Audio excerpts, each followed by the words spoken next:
Box 13, with the star of Paramount Pictures, Alan Ladd, as Dan Holliday.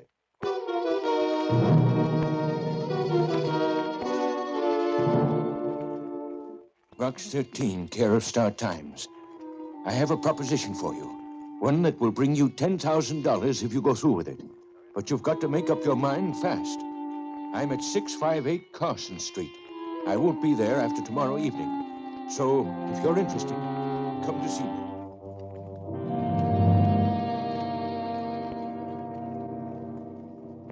If you are interested, come to see me. Bring this letter to identify yourself and come to flat number 6. Remember, you've got to hurry. That was it. No signature to the letter. Just that sense of urgency that made me feel as though the writer were afraid. He was. And later, I was.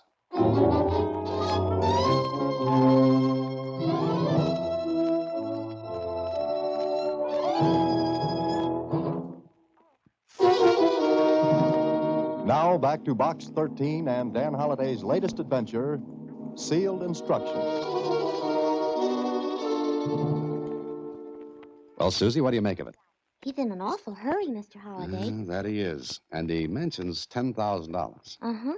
And that, as they say in books, is a lot of gold watches. He doesn't even sign his name. I bet he's an income tax invasion. What? He's an income tax evasion? Susie, evader. Well, one or the other. He's got $10,000. Uh-huh. Okay, Susie, it looks like the best letter of the bunch for this week. So my address for the next hour or so will be 658 Carson Street. Carson Street ran through one of those neighborhoods where the houses sat one on top of the other.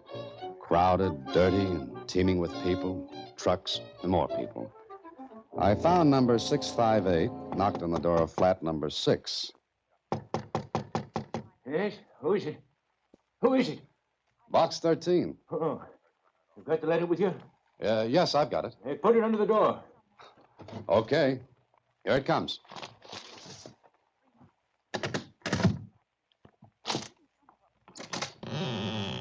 Stand under that light across the hall so I can see you. All right. Come on in. Hurry.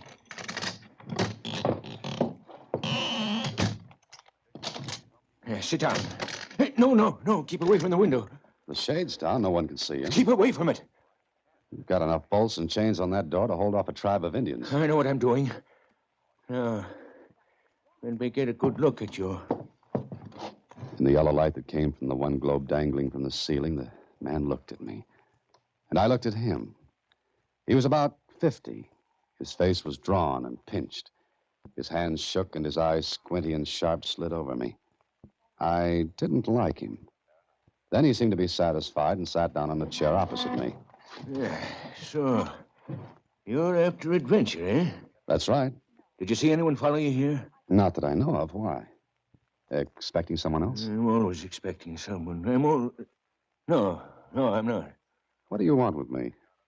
Are you free to go anywhere? That's what my ad says. We'll go any place, do anything.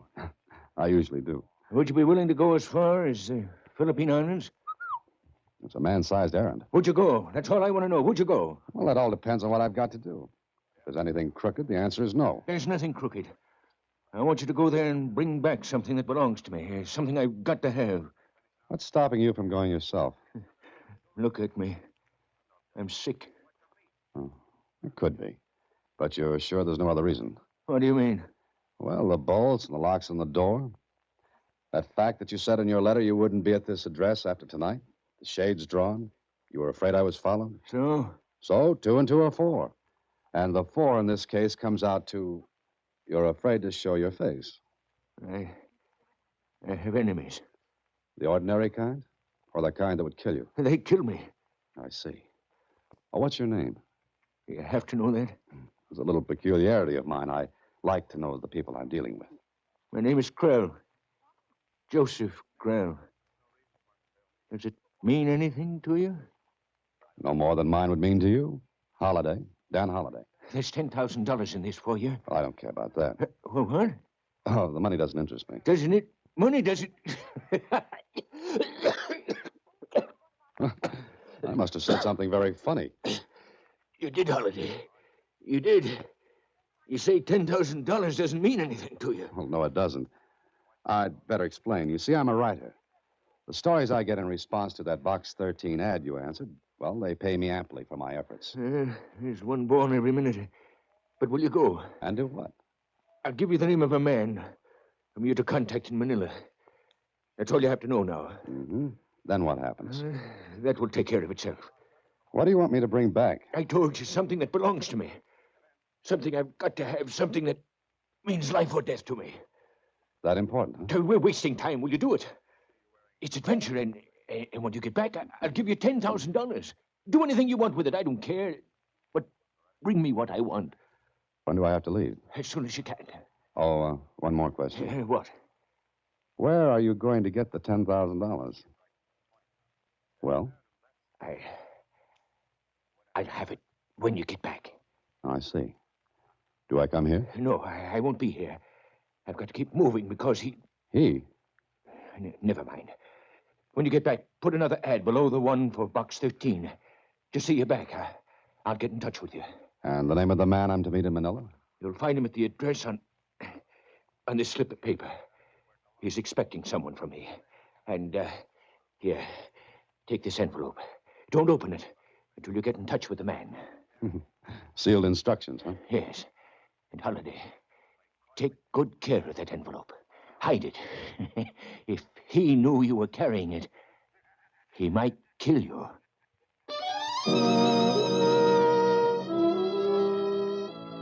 And with that little gem as a bon voyage from Krell, I left him. When I got home, I took the envelope he'd given me and had it sewn into the lining of my jacket. 4 days later, I was in Manila, after a nice, pleasant trip on the plane. I went to a hotel and registered. Later that evening, I took a cab to the address of Krell's man. It was a tiny, ramshackle place in a street that was so narrow the cab couldn't get through. So I had to get out and walk. And right there is where I should have said quits to the whole thing. That old familiar feeling began tingling my spine. As usual, foolishly, I paid no attention to it. I got to the house. There was no answer. I tried the door. It was pitch black inside. I closed the door behind me. I stood there for a couple of seconds trying to see through the blackness when... Stand right where you are. Who's that? Just stay where you are. The light went on, and facing me was a man with a gun. And from where I stood, the muzzle was neatly in line with my third rib. The man looked at me for a moment, then... Turn around. Back to me. What's the idea? I don't know yet, but we'll see. Okay, face me. Who are you? Never mind that. Who are you? Dan Holliday. Doesn't mean a thing. Lieutenant, is... Oh? Yeah, we got company, Sergeant. So I see. Sergeant. What is this? Sit down. Look, I came here to see someone. Mm-hmm. What's the name of the person you came to see? I don't know. If you don't know this man, why did you come here? Come on, talk. I don't see any reason why I should. Would it give you a reason if I told you we're police? I don't know. You don't know much, do you? Why did you come to see this man you don't know? On business. What kind? I was sent here. By whom? A man named Joseph Krell. Krell. Well. Evidently, that explains a lot of things, doesn't it? It could and it couldn't. You say your name is Holliday? That's right. All right, Mr. Holliday. Step over to this other room with me. Come on. Open the door, Sergeant. See, Lieutenant. Go ahead in, Holliday. Oh, do you have to keep that gun on me? It's better that way. Now, want to see your man? Yeah. I'd look on the floor, behind the bed.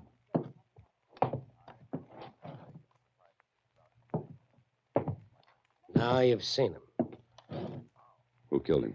We'd like to know that, too. You didn't think I did. Maybe you'd like to talk now. Tell us why you came here, why you had to see Carlos. Carlos? Yeah, the name of the deceased. All right, Lieutenant... Lieutenant Keith, Manila Police. This is Sergeant Enrique Cotis.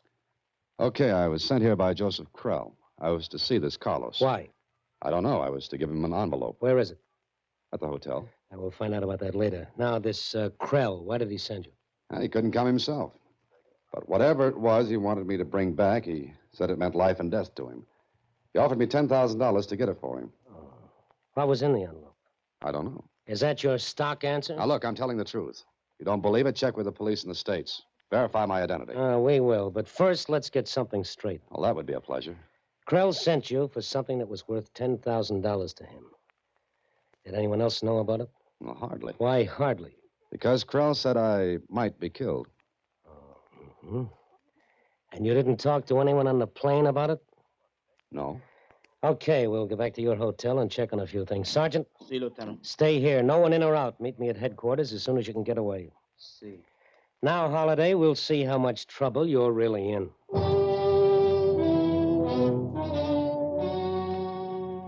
On the way back to my hotel, Keith didn't say much.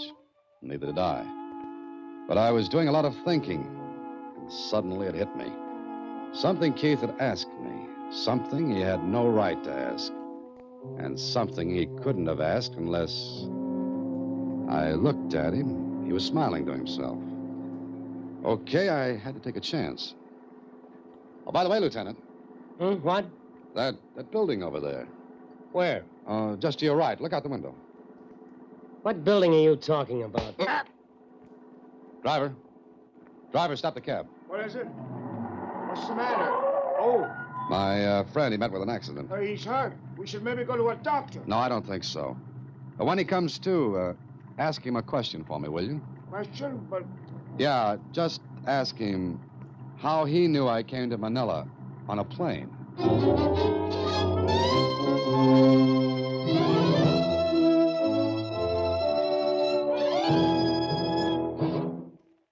And now back to Sealed Instructions, another Box 13 adventure starring Alan Ladd as Dan Holliday.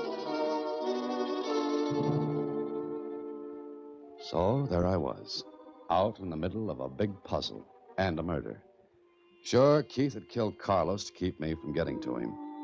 Keith must have followed me from the States. Oh, it was smart of him not to play his cards on the plane or as soon as I got to Manila. He waited until I tried to contact Carlos. Then he planned to get the envelope away from me without any more fuss or bother.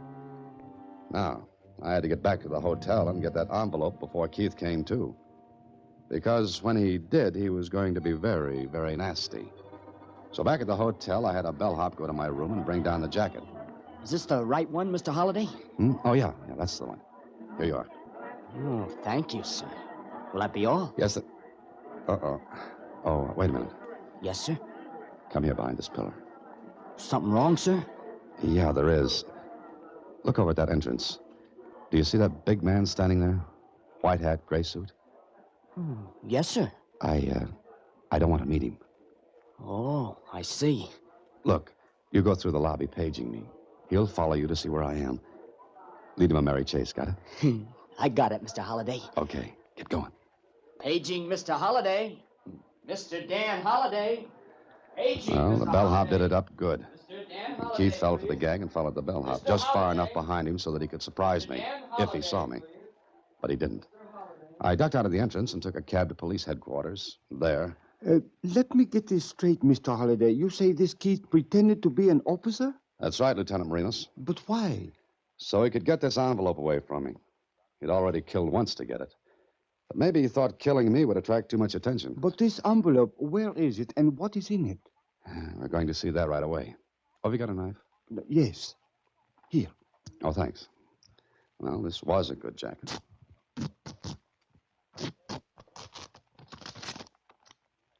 Here it is. Open it. Sure. Well, what's this? May I see it? Here you are. This is very curious, Mr. Holliday. It looks like a map. It's half a map, Lieutenant Marinos. Carlos had the other half. Of course, of course. But a map of what and to what? To whatever Krell wanted. Krell? Yeah, that's the name. Why? You did not mention his name before. Why not? Well, I didn't think it was important. To the Filipinos, it is very important. I don't get it. Why? During the Japanese occupation of the islands, Joseph Krell was a collaborator. Oh, no wonder he didn't dare come back. But the rest of this business, how does it fit in? I do not know as yet. However, I think I have an idea, Mr. Holliday. Yes, what's that? Before the war, before the Japanese invasion, Krell was a gambler. It was known that he ran a gambling house with a partner. Partner? Keith? That could be, although Keith was not his name then. So, what's the rest of your idea? The partner fled when the Japanese came. Krell did not. Now I think the partner would like to find Krell. Mr. Holliday, we must find the other half of this map. Well, Keith has it. I know that. And find Keith. That would be much easier said than done. Unless Lieutenant? Unless you help, Mr. Holliday. I do not think that Keith will suspect that you have come to the police. He followed me from the States. He must think I'm in with Krell. If he thinks that, then he'd think I wouldn't dare go to the police. Exactly. So? Oh, I see. You want to tie me out as live bait, is that it? It is the only way to get him. Because he will come after this half of the map. Uh-huh. Of course, you can refuse. And I do not say that I will blame you. No, I guess not. But, well, you've got yourself a piece of live bait. And I hope it stays that way. It was the only way to get Keith. Besides, I was very curious as to what that map meant and why getting something meant life and death to Joseph Krell.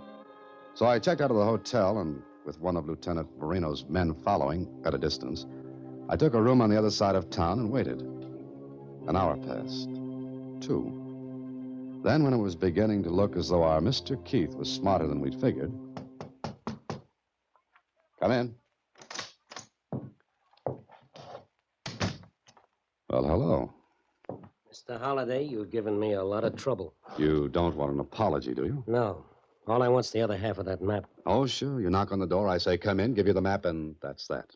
Very simple. Yeah, very simple and very smart. Mm-hmm. But you don't think I'd have the map on me, do you? Maybe not, but you know where to get it. Let's go. Oh, wait a minute. What for? Why don't we make a deal? What kind? Well, neither half of the map is any good without the other. And I'm sure you haven't got yours with you. Oh, but I have. I see. Was it very hard getting it from Carlos? No, not very. No harder than it will be to get the half you got. Oh, look, we can still make a deal, Keith. Or whatever your name is. Keith will do. Okay. How about it? Maybe you're smart at that. Okay, let's go.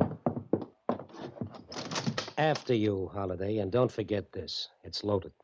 You make it easy to remember. Yeah, I can make it very easy to forget by pulling the trigger. No, the back way, Holliday. The back way. Back way? Holliday, how dumb do you think I am? Or how smart do you think you are? You forgot all about Enrique, didn't you? Oh, the sergeant. Yeah. Here, this door. You see, Enrique followed us away from Carlos' place. He knew you slugged me in the cab. Enrique seems to have done all right. Just perfect. Get in this car. Go ahead, Enrique. Looking for your cop friends, Holliday? Cops? Yeah. You see, when you pulled that bellhop trick at the hotel, Enrique was outside. He followed you, saw you go to the police. It's too bad, Holliday, but there are no police. Oh, I see. Enrique took care of him, is that it? Enrique has been very busy. Now, let's have that half you got. I told you I haven't got it. Quit stalling. It was to be bait for me, wasn't it? You and Marinas were so sure you'd have me, you didn't bother to leave the half at headquarters. Let's have it now. Keith looked at me. Sure, he knew he held all the aces, and he held the gun right at my head. Well, there was nothing to do but drag out my half of the map and give it to him. He looked at it, held it against his half. They matched. All right, Holliday, this is the end of the line. You get off here. What do you mean? What do you think? Take the next turn right, Enrique, and slow down a little. Mr. Holliday is leaving us. For good. Keith meant it. Enrique started to take the next turn to the right, but I had a different idea. I grabbed the handle of the door, twisted it hard, and jumped. Took a full fall on my shoulder. Rolled over into the ditch on the side of the road. Keith jumped out of the car, started toward me, shooting as he came. And then...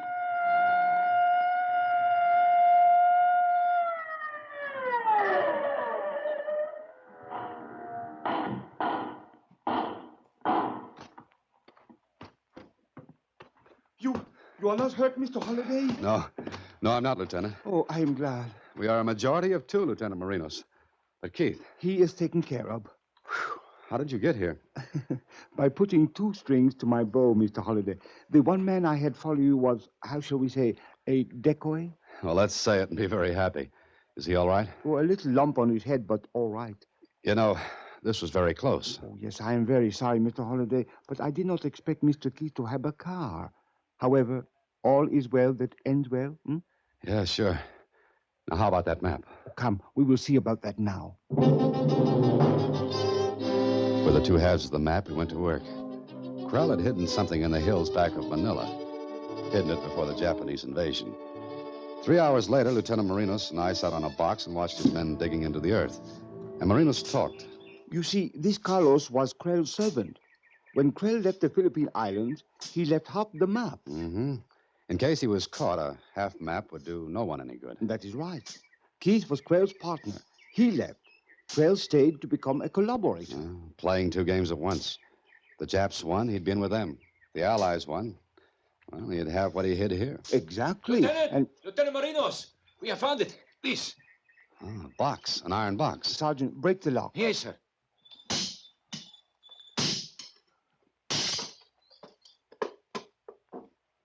Mr. Holliday, you may have the honor of opening it. Oh, thanks. I lifted the lid and unwrapped a large package done up in waterproofed oiled silk. It is quite a lot of money, yes? Quite a lot of money. Perhaps $500,000, Mr. Holliday.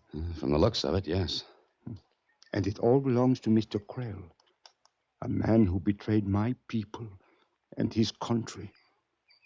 We shall be happy to hold it in trust for him until he cares to come and claim it. Yeah.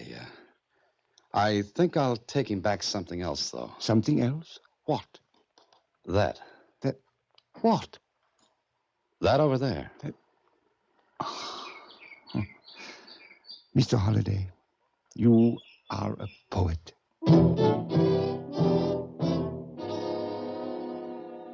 I left Manila the next day with Lieutenant Marinos saying goodbye.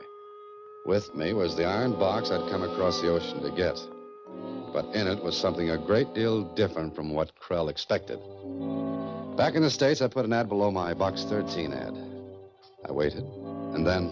Here it is, Mr. Holliday, right below the Box 13 ad. It says, Holliday, come to 1256 Chickering Place, K. That's it, Susie. But why don't they arrest Mr. Krell? Arrest?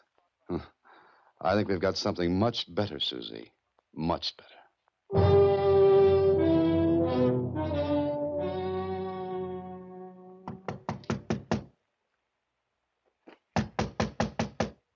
Who is it? Holiday. Let me in.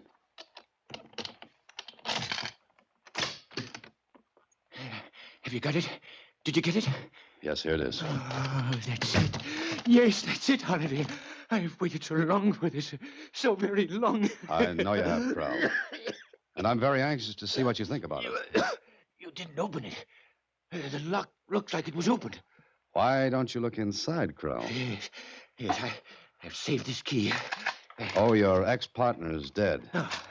Now you won't have to worry about him killing you for double-crossing him. Good. I pay you well, Holiday. I pay you well. With what? With this. Surprised? It's gone. And there's you took it. But I brought you something in place of the money, Krell. The flag of the new Philippine Republic. The flag of a people you betrayed. I'll kill you. You're very sick, aren't you, Krell? Very sick. You'd never live to stand trial, but you could have lived well on all that money. Please, give it to me. Certainly, Krell. Oh, here's the other half of the map, which is why you wrote to me originally. I've not double-crossed you. You can have your treasure anytime, Krell. Anytime you want to claim it. Where is it? In Manila. And anytime you want to go back and claim it. I think the people there will be very glad to see you.